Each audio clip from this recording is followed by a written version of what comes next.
আসসালামু আলাইকুম এভরিওয়ান, আশা করি আপনারা সবাই ভালো আছেন। আমি তো বেটা ফিশ ব্রিডিংয়ের আপনাদের ভিডিওটা দিলাম এবং আমার ফ্রাইদের অবস্থা কি, এই ভিডিওটা করতে আর কি একটু লেট হয়ে গেলাম আর কি।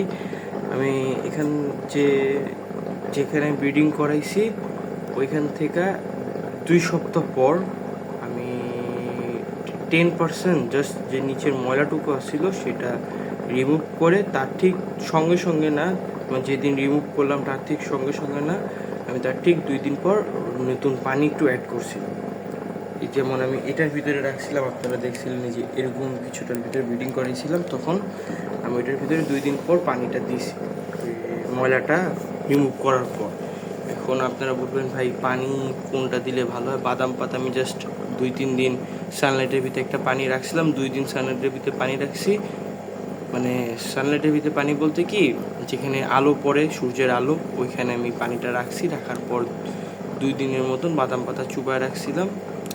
ফার্স্টে 2 দিন এমনি সানলাইট লাগালাম, আর একদিন বাদাম পাতা চুবায় রাখছি। 3 দিন পর বাসা আনার পর একদিন জাস্ট টেম্পারেচারটা সেম হতে দিছি, ঘরে যে টেম্পারেচারটা ছিল আর বাইরের পানি যেটা বারান্দা থেকে এনে বা রুমে রাখছিলাম সেটা আমি সেম হতে দিছি। আপনারা প্রথম অন্তত একদিন, যেদিন 5 দিন যখন বয়স আপনাদের, যেদিন আপনার মেল মাছটা সরাবে, সাধারণত তারা 3 দিনের দিন হ্যাচ হয়, 72 ঘন্টার ভিতরে ম্যাক্সিমাম হ্যাচ হয়ে যায়।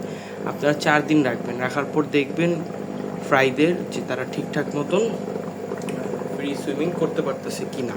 যদি দেখেন হ্যাঁ পারতেছে, তাহলে মেলকে রিমুভ করবেন, আর যদি না পারে তাহলে 5 দিনের দিন সরা দেবেন। যেদিন সরাবেন মেলটাকে, সেই দিন আপনারা প্রাইম শিম হ্যাচ করতে দেবেন। এই যে দেখতে পাচ্ছেন, এখানে আমি প্রাইম শিম হ্যাচ করতে দিছি। আপনারা এই প্রাইম শিম দিবেন 3 বেলা, ছেঁকে দিবেন জাস্ট প্রাইম শিমটা দিবেন। কিন্তু প্রাইম শিমে আমি যেভাবে ফুটাই, একটা ভিডিওতে আপনাদের এক বেটা ফিশ ফ্রাই করে অ্যান্ড বেবি প্রাইম শিম কীভাবে হ্যাচ করবে। বেবি প্রাইম শিম হ্যাচ করাটা খুবই সহজ। ধরেন আপনারা 400 গ্রাম পানিতে, আমি একটা আপনাকে আন্দাজ হিসেবে বলি, যেভাবে আমি 400 গ্রাম পানিতে 1 চামচ অথবা 1 চামচ একটুখানি কম, 1 চামচ বা 1 চামচ একটু কম, বেশি না, বেশি দিবেন, 1 চামচে বেশি দিতে যাবেন না, 1 চামচ একটু কম দিবেন, আর সামান্য একটু ব্রাইম শিম দিবেন। আপনারা বেবি ব্রাইম শিম খাওয়াবেন কতদিন পর্যন্ত আমি বলি। 5 দিনের দিন আমি আমার নিয়মটা বলি। 5 দিনের দিন আমি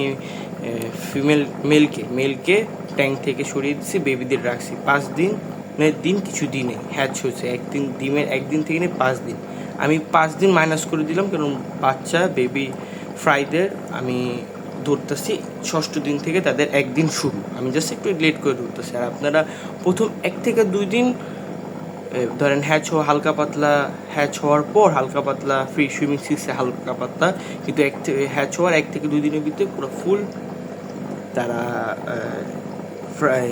মানে সাঁতার কাটা একদম ফুললি শিখে যায়। আপনারা তখনই দিবেন না, একদিন পর দিবেন। আমি 5 দিনের দিন হ্যাচ করতে দিচ্ছি যখন তাদের 2 দিন বয়স, আমি জাস্ট একদিন ধরছি, মানে পুল ফ্রাইটা এই পানিতে সাঁতার কাটার 1 থেকে 2 দিন পর আমি বেবি ব্রাইম শিম দিচ্ছি। আর বেবি ব্রাইম শিম আপনারা যেখানে হ্যাচ করবেন ওইখানে 24 ঘন্টা পর হয়। আপনারা ধরেন ওটা একদিনের ভিতরে হ্যাচ হয়, ওই ব্রাইম শিমটা আপনারা 1 দিন দিবেন, 2 দিন দিবেন হায়েস্ট, কারণ এইভাবে রাখলেও ব্রাইম শিম অটোমেটিক বড় হয়। 2 দিন দেওয়ার পর আপনারা আবার নতুন করে হ্যাচ করতে দিবেন, এটা আপনাদের ভালো হবে। আর আমি আপনাদেরকে আমার বেডটা ফ্রাই এখানে মোটামুটি আমার ফার্স্ট মানে একটা ট্যাঙ্কেরটা রাখছিলাম, এই যে এরকম ঠিক একটা ট্যাঙ্কের এখানে আমি জাস্ট কিছু ফ্রাই দিয়েছি। আপনাদেরকে দেখাই, দেখতে পাচ্ছেন ফ্রাই, যে দেখেন এই যে ফ্রাই, এই যে এখানেও ফ্রাই আছে কিছু, আবার এই তারা জাস্ট লুকিয়ে থাকে, আর কিছু এমনিও তো মারা যায়, স্বাভাবিক। আপনারা সব তো বড় করতে পারবেন না। আমার এখান থেকে 100 ধরেন 100টা ফ্রাই ছিল, কথার কথা 100টা ফ্রাই থেকে 60টা অথবা 70টার মতন বাচ্চা কিছু মারা গেছে। আর পানি কীভাবে বদলাবেন আমি আপনাদেরকে বলে দিই। ফার্স্টে বদলাবেন 2 সপ্তাহ পর, 16 দিনের দিন পানি দিবেন, 20 দিনের দিন আবার একবার পানি দিবেন, আর 21 দিনের দিন আমি এটাকে এখানে রাখার পর জাস্ট 21 দিনের দিন রাখার পর একদিন ঠিক এখানে পুরাটা সহ এখানে দিয়ে দিচ্ছি টেম্পারেচার এক হওয়ার জন্য। তারপর আমি আস্তে করে ছেড়ে দিলাম। এরপর আস্তে ধীরে বড় হচ্ছে, সবাই মাশাআল্লাহ বলবেন।